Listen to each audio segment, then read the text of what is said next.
বন্ধুরা সবাইকে আসসালামু আলাইকুম। তো বন্ধুরা আজকে আমি ফ্রাইড রাইসের যে চিকেন ফ্রাই থাকে সেই চিকেন ফ্রাই আমি করে দেখাবো শর্টকাটে। তো এখানে আমি একটা মুরগির অর্ধেকটা অংশ কেটে নিয়েছি ছোট ছোট টুকরো করে। তো এখানে আমি দিয়ে দিলাম 1 টেবিল চামচ পরিমাণ আদা ও রসুন বাটা, আর দিয়ে দিলাম একটা ডিম, আর দিয়ে দিলাম এখানে 1 টেবিল চামচ পরিমাণ লবণ, আর দিয়ে দিব এখানে লাল মরিচের গুঁড়া 1 টেবিল চামচ পরিমাণ, আর দিয়ে দিব বন্ধুরা এখানে জিরা ও ধনিয়ার গুঁড়া 1 টেবিল চামচ পরিমাণ, আর দিয়ে দিব গরম মশলার গুঁড়া 1 টেবিল চামচ পরিমাণ।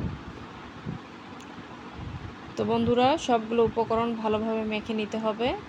আর এখানে দিয়ে দিচ্ছি 2 টেবিল চামচ পরিমাণ সয়া সস।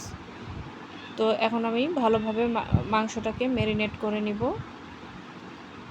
তো মাংসটা যখন ভালোভাবে ম্যারিনেট হয়ে যাবে তখন আমি কিছুক্ষণের জন্য রেখে দেব।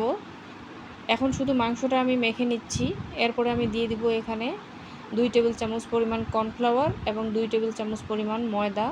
অবশ্যই ময়দাটা ব্যবহার করতে হবে, আর ময়দা যদি ঘরে না থাকে তাহলে আপনারা চালের গুঁড়াও দিতে পারেন। তো এখন ভালোভাবে ম্যারিনেট করে নিচ্ছি আমি আবারও। তো ম্যারিনেট করে নিয়ে কিছুক্ষণের মধ্যে আমি চিকেনটাকে ফ্রাই করে নিব। তো অন্যদিকে আমি চুলায় একটা প্যান বসিয়ে দিয়েছি। প্যানটা গরম হয়ে গিয়েছে। তো এখানে রান্নার রেগুলার তেল দিয়েছি। তো তেলটা অবশ্যই গরম হতে হবে বন্ধুরা। তারপরে চিকেনটাকে দিয়ে দিতে হবে এবং চুলার আঁচটা অবশ্যই মিডিয়ামে থাকবে। তো এভাবে আমি সবগুলো চিকেন দিয়ে দিব একটা একটা করে। এই চিকেনটা আপনারা শুধু ফ্রাইড রাইসে না, এমনিতেও সস দিয়ে খেতে পারেন। বাচ্চাদের তো ভীষণ পছন্দ। বাচ্চাদের টিফিনেও দিলে বাচ্চারা খুব সহজেই এটা খেয়ে ফেলবে। অনেক পছন্দের একটা নাস্তা।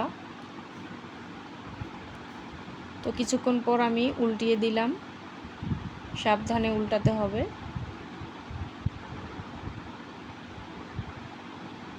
আর ফ্লেভারটাও অনেক সুন্দর বেরিয়েছে বন্ধুরা। যখন আপনারা তৈরি করবেন তখন আপনারা নিজেরাই বুঝবেন কতটা সুন্দর।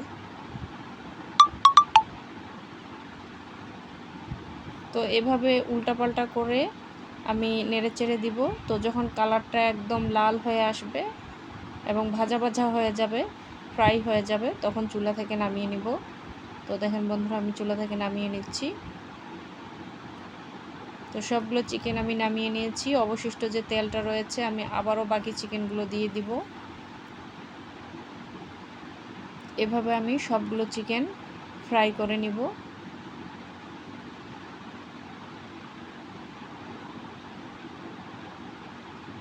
খুব সহজ একটা রেসিপি বন্ধুরা, কিন্তু খেতে অসাধারণ। এই চিকেন ফ্রাই বাইরে কিনতে গেলে অনেক টাকা দাম, কিন্তু আমরা ঘরের মধ্যে যদি তৈরি করি তাহলে বাচ্চারা খুব সুন্দরভাবে খেতে পারে। এবং বাইরের অস্বাস্থ্যকর পরিবেশের চেয়ে বাসার স্বাস্থ্যকর পরিবেশে অনেক সুন্দর বন্ধুরা। তো সবগুলো চিকেন ফ্রাই আমার বানানো হয়ে গিয়েছে। এখন আমি সবগুলো ফ্রাই তুলে নিলাম। তো আপনাদেরকে আমি সার্ভ করে দেখাচ্ছি। দেখেন কতটা সুন্দর হয়েছে এবং ক্রিস্পি হয়েছে, খুবই মজাদার বন্ধুরা। তো আমি আপনাদেরকে ফ্রাইড রাইসের সঙ্গে আমি দেখাচ্ছি সার্ভ করে। আমি ফ্রাইড রাইস বানিয়েছি বন্ধুরা। তো ফ্রাইড রাইসের সঙ্গে আজকে চিকেন থাকবে, আর তার সঙ্গে থাকতেছে চাইনিজ সবজি। তো চাইনিজ সবজির ভিডিও আমি অলরেডি দিয়ে দিয়েছি আমার চ্যানেলে, আপনারা চাইলে দেখতে পারেন। তো এই যে চিকেন ফ্রাই আমি দিয়ে দিলাম। আর এই ফ্রাইড রাইসের জন্য এই চিকেন ফ্রাইটা একদম পারফেক্ট। রেস্টুরেন্টে এভাবেই আমরা খাই। তো বন্ধুরা কেমন লাগলো আমার এই রেসিপি অবশ্যই সবাই কমেন্টে জানাবেন। তো সবাই ভালো থাকবেন। সবাইকে আসসালামু আলাইকুম।